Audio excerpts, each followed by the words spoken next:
Well, hey family, this is Darlene. Wanted to thank you for stopping by the Jury by BDK YouTube channel. I know you didn't come here for a sermon. So here's the video, and we'll talk. Well, hey family, this is Darlene. I'm sitting here working on bracelets and I finished this one already. I really like the way this look. I like coconut chips. I got a bunch of coconut chips around here. I haven't really been working with them, but I do like the way they look when a piece is finished. So this is one of the bracelets, and I'm going to go ahead and make a companion bracelet for this one. So this has some of the hand painted beads that I painted. And then we got some coconut chips and some wood beads on here. And then a couple of those glass beads that I got at Hobby Lobby. And then this is what it comes out looking like. Really pretty. And you can see, it can be worn by itself or it can be partnered with another beautiful bracelet. 1, 2, 3, however somebody wants to wear them. But I like the way it came out. I really, really like this. Just very different. So I'm gonna go ahead and make a little companion piece to it. Not something really. I don't think I'm gonna make another big piece. I think I'm gonna make another a smaller bracelet, something not as big as this one. So we're gonna go ahead and use some of these beads we got spread it out here on the table. I hope everybody is doing well. It is already Thursday, right? I got up this morning to do my Bible lesson. So I had said to myself, I said, well, all this week I'm going to because I do studies and stuff all the time and I like to read and do all that kind of stuff. But my goal this week was I said, okay, well, I'm going to use some of these wood beads.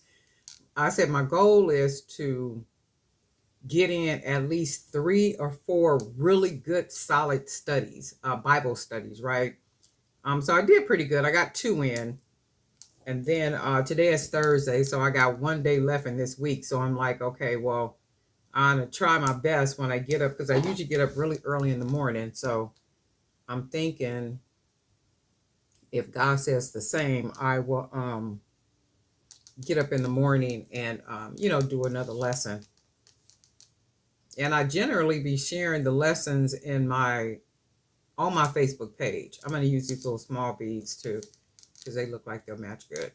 I generally would use not use, but I would generally post what I've studied on my Facebook page. So if you're my friend on Facebook, you probably get an idea about what I generally be posting. And I posted, so somebody else may be interested in something that I'm posting, right? So I put it on there just in case somebody else is curious about some things and they may not be getting the answers or, maybe not have a thorough understanding about some things. But this is what this looks like so far. And then I'm going to go ahead and put, I think I'm going to use a lot of these seed beads, which I have a lot of. And I love to do studies, like really deep Bible studies where,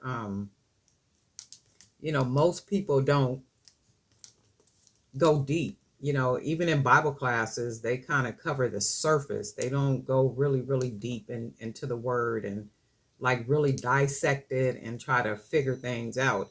And my whole thing is numbers. When you read through the Bible, 1 out of 5 verses references a number of some kind, right?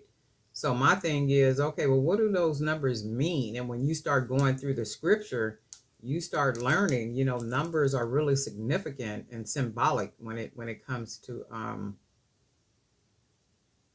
that. So I'll be digging deep. I'll be trying to figure things out. But anyway, this is what this looks like so far. I don't want this to be a really big bracelet. I just wanted a nice small one that can be the companion to this bracelet. So we're going to see how this turn out. If it don't come out like what I wanted to come out, guess what? We will take the beads off and we will try again, right? So we're just going to use a lot of these seed beads because I have a lot of them.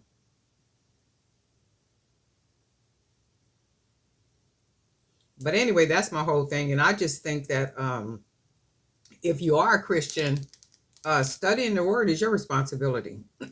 I was having a conversation with an actual minister the other day, and we were talking about studying about Second Timothy 2:15, and about studying to show yourself approved unto God, a workman rightly dividing the word of truth, so you don't be ashamed, rightly dividing the word of truth.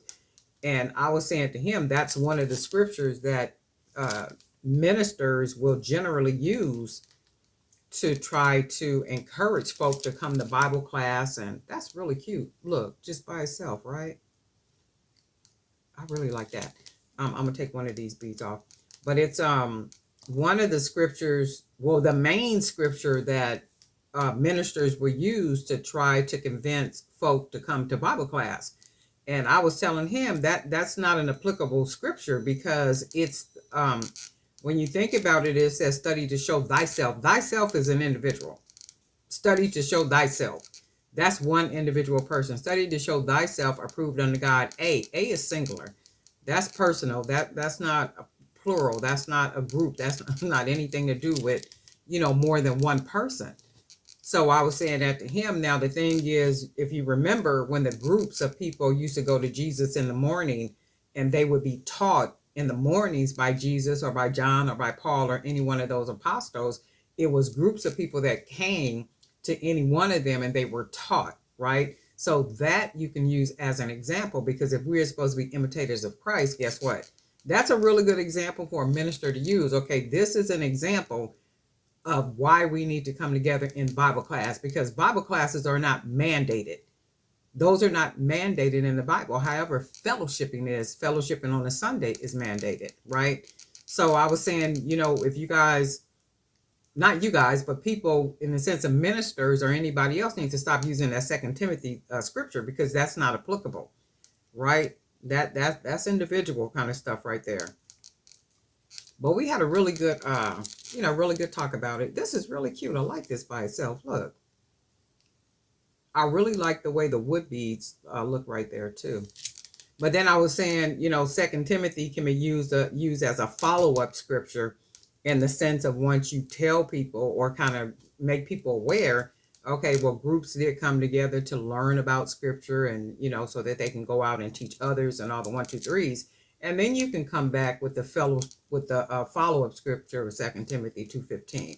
But y'all shouldn't be trying to lead with that scripture to be saying, okay, well, this is why you need to come to Bible class. No, Bible class is not mandated according to scriptures. You guys set them Bible classes and stuff up. The Bible don't say nothing about setting up Bible classes.